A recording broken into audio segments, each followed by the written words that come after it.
Hello മക്കളെ, welcome back to Rans learning portal. നമ്മളിന്ന് എടുക്കാൻ വേണ്ടി പോകുന്നത് യൂണിറ്റ് 2 ആണ്. ചാപ്റ്റർ 1 ആണ്. യൂണിറ്റ് 2ലുള്ള ചാപ്റ്റർ 1 ആണ്. And then Gandhi came is N extract from Nehru speech ആണ് അല്ലെ. ദ ഡിസ്കവറി ഓഫ് ഇന്ത്യ എന്ന് പറയുന്നത് കേട്ടോ അദ്ദേഹത്തിന്റെ സ്പീച്ചിൽ എടുത്തുള്ള ഒരു ചെറിയൊരു ഭാഗമാണ്. നമുക്ക് ഈ ചാപ്റ്ററിൽ എന്താണ് നോക്കൂ. Condition of India before Gandhi. ഇന്ത്യയിലേക്ക് ഗാന്ധി വരുന്നതിന് മുമ്പുള്ള ഇന്ത്യൻ പൊളിറ്റിക്സിലേക്ക് ഗാന്ധി വരുന്നതിന് മുമ്പുള്ള ഇന്ത്യക്കാരുടെ അവസ്ഥയാണ് പറയുന്നത്. Nehru writes about the timely arrival of Gandhi to Indian politics. Indian പൊളിറ്റിക്സിലേക്ക് ഗാന്ധിജിന്റെ വരവ് എന്ന് പറയുന്നത് വളരെ ടൈമിലായിരുന്നു എന്നാണ് കേട്ടോ. നോക്കിക്കോളും, വളരെ കണ്ണിങ് ആയിട്ടാണ് വന്നിട്ടുള്ളത്, കറക്റ്റ് ടൈമിലാണ് വന്നിട്ടുള്ളത്.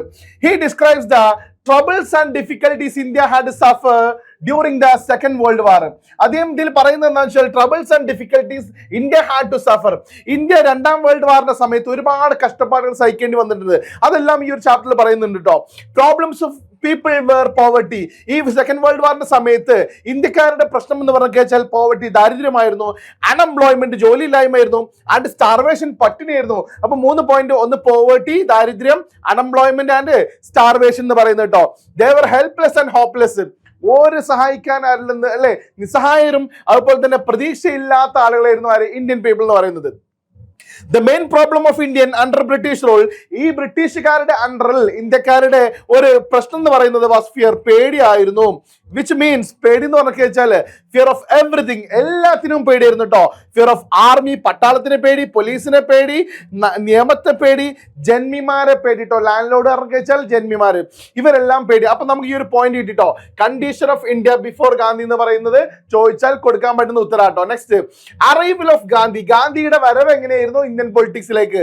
നോക്കൂ, it was at this time. ഇത് ആ സമയത്ത് കറക്റ്റ് ടൈമിലായിരുന്നു Gandhi came to Indian politics. Indian രാഷ്ട്രീയത്തിലേക്ക് ഗാന്ധിയുടെ വരവ് കറക്റ്റ് സമയത്തായിരുന്നു എന്ന് നോക്കും. It was like a powerful current of fresh air. എങ്ങനെ പറയുന്നത്? ആ വരവിനെ കുറിച്ച് പറയുന്ന കേട്ടോ. ഒരു പിന്നെ ലൈക്ക് എന്ന് പറയുന്നത് നമ്മൾ സിമിലി വെച്ചിട്ടാ പറയുന്നത് കേട്ടോ. ഒരു സിമിലി വെച്ചിട്ടാ പറയുന്നത്. It was like a powerful current, ഒരു ശക്തമായ ഒരു കറണ്ട് പോലെ ഇരുന്നു. ഫ്രഷ് എയർ അല്ലെ, നല്ല കാറ്റിന്റെ ഒരു ശക്തമായ അല്ലെ, ഒരു വല്ലാത്തൊരു വരവായിരുന്നു അദ്ദേഹത്തിന്റെ. It removed all the darkness. അത് എല്ലാ അന്ധകാരത്തെ എന്ത് ചെയ്തു? ഇല്ലാണ്ടാക്കി. He encouraged them. ഇന്ത്യക്കാരെ അദ്ദേഹം എന്ത് ചെയ്തു? എൻകറേജ് ചെയ്തു. എന്തിന്? To act with courage. നിങ്ങൾ എന്ത് ചെയ്യണമെന്ന് അറിയാം? ധൈര്യസമേതം മുന്നോട്ട് പോകണം എന്ന് ഇന്ത്യക്കാരോട് പറഞ്ഞു കൊടുത്തു. ഗാന്ധി വാസ് എൻ ഓർഡിനറി മാൻ. ഗാന്ധിജി എന്ന് പറയുന്ന ആൾ ഒരു സാധാരണ മനുഷ്യനായിരുന്നു കേട്ടോ. ഗാന്ധിനെ കുറിച്ചാണ് പറയുന്നത് കേട്ടോ. He was not a superman. അദ്ദേഹം ഒരു സൂപ്പർമാൻ ആയിരുന്നില്ല, ഒരു സൂപ്പർമാനെ പോലെ ആയിരുന്നില്ലേ. To do the miracles on the sudden അല്ലേ, പെട്ടെന്ന് അത്ഭുതങ്ങൾ ഉണ്ടാക്കാൻ പറ്റുന്ന സൂപ്പർമാൻ അല്ലേ, അങ്ങനത്തെ ഒരു മനുഷ്യനൊന്നും ആയിരുന്നില്ല. അദ്ദേഹം ഒരു നോർമൽ ഒരു സാധാരണക്കാരനായിരുന്നു. But he advised people to stop their exploitation. അദ്ദേഹം എന്ത് ചെയ്തു അറിയോ? ജനങ്ങളെ അഡ്വൈസ് ചെയ്തു. എന്തിനറിയോ? To stop their exploitation. അവരെല്ലാരും ഇങ്ങനെ ചൂഷണം ചെയ്യുന്നുണ്ട്, അത് നിർത്തണം. ഇനി നിങ്ങൾ ചൂഷണത്തിന് എന്ത് വിധേയരാവരുതെന്ന് എന്ത് ചെയ്തു? മൂപ്പർ ഉപദേശിച്ചു. He wanted to avoid poverty. അദ്ദേഹം ആവശ്യപ്പെട്ടു, നമ്മൾ എന്തിനും കഷ്ടമല്ലേ, പോവർട്ടിയിലാവണം. And misery from lives of Indians അല്ലേ, എന്തിനാ ഇങ്ങനെ ഇന്ത്യക്കാർ ഇങ്ങനെ കഷ്ടപ്പെട്ട് ജീവിക്കണം. His teaching instilled fearlessness and truth. അദ്ദേഹത്തിന്റെ ടീച്ചിങ് എന്ന് പറഞ്ഞു കഴിഞ്ഞാൽ എന്തായിരുന്നു അറിയോ? ഇൻസ്റ്റിൽഡ് ഫിയർലെസ്നെസ് അല്ലെ, എന്താണ്? നിർഭയത്വം, അതുപോലെ തന്നെ ട്രൂത്ത്, സത്യവും. നിങ്ങൾ സത്യത്തിന് പോരാടുക, നിങ്ങളുടെ ഉള്ളിൽ പേടിയില്ലാണ്ടാവുക. അപ്പൊ ഈ 2 പോയിന്റ് പഠിച്ചോളൂ. ഫിയർലെസ്നെസ് ആൻഡ് ട്രൂത്ത് ആയിരുന്നു അദ്ദേഹത്തിന്റെ ടീച്ചിങ് എന്ന് പറയുന്നത് കേട്ടോ. Next, he himself showed an example. അദ്ദേഹത്തിന് തന്നെ ഒരു എക്സാമ്പിൾ ആയിട്ട് കാണിച്ചു. അഭയ അല്ലെ, നിർഭയം അല്ലെ, പേടിയില്ലാത്ത ആള് അല്ലെ. Which means absence of fear. അതിന്റെ അർത്ഥം എന്താണ്? പറ, പേടിയില്ലായ്മ എന്നർത്ഥം. അഭയന്റെ അർത്ഥം എന്താണ്? പറ, നിർഭയത്വം അല്ലെ. That means പറ, പേടിയില്ലായ്മ. Gandhi raised a strong voice against all these evils അല്ലെ. ഗാന്ധിജി എന്ത് ചെയ്തു? അദ്ദേഹത്തിന്റെ ശബ്ദം ഉയർത്തി. എല്ലാ ഈവിൾസ്, തിന്മക്കെതിരെ മൂപ്പരുടെ ശബ്ദം ഉയർത്തി. നെഹ്റു says that, നെഹ്റു പറയുന്നുണ്ട്, truth is the close companion of fearlessness അല്ലെ. സത്യാണ് പേടിയില്ലായ്മയുടെ ഏറ്റവും അടുത്ത്. നമ്മൾക്ക് ഉള്ളിൽ ഒരു പേടിയില്ലെങ്കിൽ പിന്നെ സത്യം പറയാൻ അല്ലെ, സത്യം പറയാൻ നമുക്ക് പറ്റുമല്ലോ ഉള്ളിൽ പേടിയില്ലെങ്കിൽ. സോ ഇങ്ങനെ പറയുന്നുണ്ട്, truth is the close companion of fearlessness. നിർഭയത്വത്തിന്റെ ഏറ്റവും അടുത്ത സുഹൃത്ത് എന്ന് പറയുന്ന ആരാണ്? സത്യമാണ് കേട്ടോ. Gandhi taught them the essential nature of truth അല്ലെ. എന്താണ് സത്യം എന്ന് പറയുന്ന ആ ഒരു സാധനം, അതിന്റെ ഒരു കോർ എന്ത് ചെയ്തു? ആര് പഠിപ്പിച്ചെടുത്തു? ഗാന്ധിജി ഇന്ത്യക്കാർക്ക് പഠിപ്പിച്ചെടുത്തു. Though he could not make total change. എന്നാലും അദ്ദേഹത്തിന് വലിയ ചേഞ്ച് ഉണ്ടാക്കി എന്നുള്ള മാത്രമല്ല a changes attitude of was visible among the people. പക്ഷെ അദ്ദേഹം ഉണ്ടാക്കിയിട്ടുള്ള ആ മാറ്റം ജനങ്ങളുടെ ഇടയിൽ എന്തായിരുന്നു, വിസിബിൾ ആയിരുന്നു എന്നും. There was a psychological reaction from people. ജനങ്ങളുടെ അടുത്തൊക്കെ ഉണ്ടായിരുന്നത് എങ്ങനെയായിരുന്നു, ഒരു സൈക്കോളജിക്കൽ റിയാക്ഷൻ ആയിരുന്നു കേട്ടോ ഉണ്ടായിരുന്നത്. ഒരു സൈക്കോളജിക്കൽ മെന്റലി ഒരുപാട് ചേഞ്ച് ആയി കഴിഞ്ഞു എന്നുള്ളതാണ്. They raised their voice against the British humiliation. അങ്ങനെ ജനങ്ങൾ എന്ത് ചെയ്തു, ബ്രിട്ടീഷുകാരുടെ ആ ഒരു നീചത്തരത്തിനെതിരെ എന്ത് ചെയ്തു, അവരും ശബ്ദം ഉയർത്താൻ തുടങ്ങി.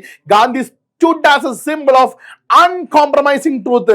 ഒരിക്കലും കോംപ്രമൈസ് ചെയ്യാൻ പറ്റാത്ത, അല്ലെ ഇല്ലേ, ട്രൂത്തിൽ സത്യത്തിൽ ഒരു കോംപ്രമൈസും ഇല്ല, അല്ലെ, അങ്ങനെ പറയുന്നതിന്റെ Gandhiji stood as a symbol. അതിന്റെ ഒരു സിമ്പിൾ ആയിട്ട്, എന്തിന്റെ സിമ്പിളാണ്, അൺകോംപ്രമൈസിങ് ട്രൂത്ത്, സത്യം വിളിച്ചു പറയുക തന്നെ ചെയ്യും എന്ന് പറയുന്ന രൂപത്തിൽ മൂപ്പർ അതിന്റെ ഒരു സിമ്പിൾ ആയിട്ട് മാറിക്കഴിഞ്ഞു. നോക്കൂ, അദ്ദേഹത്തിന്റെ call of action was two fold. നമ്മൾ ചാപ്റ്ററിൽ പഠിക്കുന്നുണ്ടാവും, ഗാന്ധിജി ജനങ്ങളോട് രണ്ട് കാര്യമാണ് പറഞ്ഞത്. ടു ഫോൾഡ് ആക്ഷൻ ആയിരുന്നു മൂപ്പറുണ്ടായിരുന്നു. ടു ഫോൾഡ് ആക്ഷൻ എന്താണ് മൂപ്പര് പറഞ്ഞ ആ ടു ഫോൾഡ് ആക്ഷൻ എന്തായിരുന്നു? ഇത് ബേസ് ചെയ്തിട്ട് എപ്പോഴും ഒരു ചോദ്യം ഉണ്ടാകും കേട്ടോ, നോക്കോളൂ നിങ്ങൾ. ഒന്നാമത് മൂപ്പര് പറഞ്ഞത് ഫൈറ്റ് അഗെയിൻസ്റ്റ് ബ്രിട്ടീഷ്. നമ്മൾ എന്ത് ചെയ്യണം എന്നറിയോ, ബ്രിട്ടീഷുകാർക്കെതിരെ യുദ്ധം ചെയ്യണം. It was to get the freedom. അത് എന്തിനു വേണ്ടിയിട്ടായിരുന്നു, പറ, സ്വാതന്ത്ര്യം കിട്ടാൻ വേണ്ടിയിട്ടാണ് എന്ത് ചെയ്യുന്നത്, മറ്റേ ബ്രിട്ടീഷുകാർക്കെതിരെ നമ്മൾ എന്ത് ചെയ്യുന്നത്, ഫൈറ്റ് ചെയ്യുന്നത്. ദെൻ ഫൈറ്റ് അഗെയിൻസ്റ്റ് അവർ സോഷ്യൽ ഈവിൾസ്. നമ്മളുടെ ഉള്ളിലുള്ള, അല്ലെ, അൺടച്ചബിലിറ്റി എന്നൊക്കെ പറയുന്ന ഒരുപാട് സോഷ്യൽ ഈവിൾസ് ഉണ്ടായിരുന്നു, അല്ലെ, കാസ്റ്റ്സ് ഉണ്ടായിരുന്നു, അൺടച്ചബിലിറ്റി ഉണ്ടായിരുന്നു, ഇങ്ങനെ ഒരുപാട് എന്തുണ്ട്, റിലീജിയസ്, അല്ലെ, കാര്യങ്ങളൊക്കെ ഉണ്ടായിരുന്നു. ഈ എല്ലാ സംഗതികളും ഈവിൾ സിസ്റ്റം എന്ത് ചെയ്യണം, നിങ്ങൾ ഒഴിവാക്കണം. അതിനെ കുറിച്ച് എന്ത് ചെയ്യണം, അതിനെതിരെ നമ്മൾ യുദ്ധം ചെയ്യണം. എന്തിനാണ്? It was for national unity. എന്തിനായിരുന്നു അത്? എല്ലാവരും കൂടെ ഇന്ത്യക്കാർ എന്ന് പറയുന്നത്, അല്ലെ, നാം ഒന്ന് എന്ന് പറയുന്ന ലെവലിലേക്ക് വരാൻ വേണ്ടിട്ടോ. It includes minority problems. അതിൽ എന്തൊക്കെ ഉണ്ടായിരുന്നു? മൈനോറിറ്റി പ്രോബ്ലംസ് ഉണ്ടായിരുന്നു. മൈനോറിറ്റി ആണെന്നൊക്കെ വെച്ചാല് മൈനോറിറ്റിയിലെ മെജോറിറ്റി ആണെന്നൊക്കെ വെച്ചാൽ ഭൂരിഭാഗം, മൈനോറിറ്റി ആണെന്ന് പറ ന്യൂനപക്ഷങ്ങളുടെ പ്രശ്നങ്ങള്, ക്ലാസ് പ്രോബ്ലം, ഏത് ക്ലാസ്സിൽ പെട്ടാന്നുള്ള പ്രശ്നം, അൺടച്ചബിലിറ്റിയിലെ ടച്ചബിലിറ്റി, തൊട്ടുകൂടായ്മ, ഇങ്ങനെ ഒരുപാട് പ്രശ്നങ്ങൾ നമ്മുടെ സമൂഹത്തിൽ ഉണ്ടായിരുന്നു. അതിനെതിരെ നമ്മൾ യുദ്ധം ചെയ്യണം എന്നാ പറഞ്ഞു കേട്ടോ. ദെൻ അടുത്ത നോക്കിക്കോളൂ, ഗാന്ധിന്റെ ഡ്രീം അബൌട്ട് ഇന്ത്യ. ഇങ്ങനെ തന്നെ ഞാൻ ഓരോരോ ഈ ചാപ്റ്റർ മുറിച്ച് പഠിപ്പിച്ചത് എന്തിനാന്ന് വെച്ചാൽ it's very easy to understand കേട്ടോ. ഗാന്ധിസ് ഡ്രീം അബൌട്ട് ഇന്ത്യ, ഇന്ത്യയെ കുറിച്ചുള്ള ഗാന്ധിയുടെ സ്വപ്നങ്ങൾ എന്തായിരുന്നു. അപ്പൊ എല്ലാ ചാപ്റ്ററിലും എന്ത് എസ്സേ, പാരഗ്രാഫ് ഒക്കെ വന്നാലേ എഴുതി കൊടുക്കാൻ പറ്റുന്ന രൂപത്തിലാണ് ഈ ഒരു ചാപ്റ്റർ നമ്മൾ എന്ത് ചെയ്തത്, ക്രോഡീകരിച്ചിട്ടുള്ളത്. ഗാന്ധിയുടെ സ്വപ്നം എന്തായിരുന്നു? He was moulding A new Indian based on his wishes. അല്ലെ, അദ്ദേഹത്തിന്റെ ആഗ്രഹത്തിനനുസരിച്ച് ഇന്ത്യനെ എങ്ങനെ മോൾഡ് ചെയ്യായിരുന്നു മൂപ്പർക്ക് ആഗ്രഹം ഉണ്ടായിരുന്നത്. ഇൻ ഹിസ് ഡ്രീം, അദ്ദേഹത്തിന്റെ സ്വപ്നത്തിൽ അബൌട്ട് ഇന്ത്യ, ഇന്ത്യയെ കുറിച്ചുള്ള സ്വപ്നത്തിൽ, ഓൾ പീപ്പിൾ ആർ സെയിം. എല്ലാ ജനങ്ങളും എന്താണ്, ഒന്നാണ്. ജനങ്ങളെല്ലാം പറ ഒന്നാണ്. മാത്രല്ല, there is no difference between rich and poor. പാവപ്പെട്ടവനെന്നോ പൈസക്കാരനെന്നോ എന്ന് പറയുന്ന ഒരു വ്യത്യാസം എവിടെയല്ല, മനുഷ്യന്മാർക്കിടയിലില്ല. there is no difference between high class and low class. ഉയർന്ന ജാതി താഴ്ന്ന ജാതി എന്ന് പറയുന്ന ഒരു difference എവിടെയല്ല, മനുഷ്യന്മാർക്കിടയിലില്ല. there is no difference between men and women. ആണും പെണ്ണെന്ന വ്യത്യാസം ആർക്കിടയിൽ ഉണ്ടാവരുത്, ജനങ്ങൾക്കിടയിൽ ഉണ്ടാവരുത്. he was against drinks and drugs. അല്ലേ, കഞ്ചാവിനും മയക്കുമരുന്നിനും കള്ളിനൊക്കെ മൂപ്പർ എന്ത് ചെയ്യുന്ന പറ എതിരായിരുന്നു എന്നും. അദ്ദേഹത്തിന്റെ സ്വപ്നത്തിൽ there are no drinks and drugs. അദ്ദേഹത്തിന്റെ സ്വപ്നത്തിൽ എന്തില്ലായിരുന്ന പറ, ഡ്രിങ്ക്സും ഡ്രഗ്സും ഒന്നും ഇല്ലായിരുന്നു കേട്ടോ. there is no untouchability. അദ്ദേഹത്തിന്റെ സ്വപ്നത്തിൽ എന്തുണ്ടായിരുന്നില്ല, അൺടച്ചബിലിറ്റി, തൊട്ടുകൂടായ്മ ഉണ്ടായിരുന്നില്ല. In his dream India he accepted all religions. എല്ലാ മതങ്ങളെയും മൂപ്പർ അക്സെപ്റ്റ് ചെയ്ത് ഉൾക്കൊണ്ടുവങ്ങനെ ആസ് ഇന്ത്യൻ കൾച്ചർ. അതൊരു ഇന്ത്യന്റെ കൾച്ചറിന്റെ ഭാഗമായിട്ട്. Indian culture is mixture of all religions. അല്ലെ, ഇന്ത്യന്റെ കൾച്ചർ എന്ന് പറയുന്നത് മിക്സ്ചർ ഓഫ് ഓൾ റിലീജിയൻസ്, എല്ലാ മതത്തിന്റെയും എന്താണ് പറ ഒരു കൂട്ടാണ് എന്ന് പറഞ്ഞുകൊണ്ടാണ് മൂപ്പർ ഈ ഒരു ചാപ്റ്റർ എന്ത് ചെയ്യുന്നത്, വൈൻഡ് അപ്പ് ചെയ്യുന്നത്. So that's all about the chapter. Thank you very much.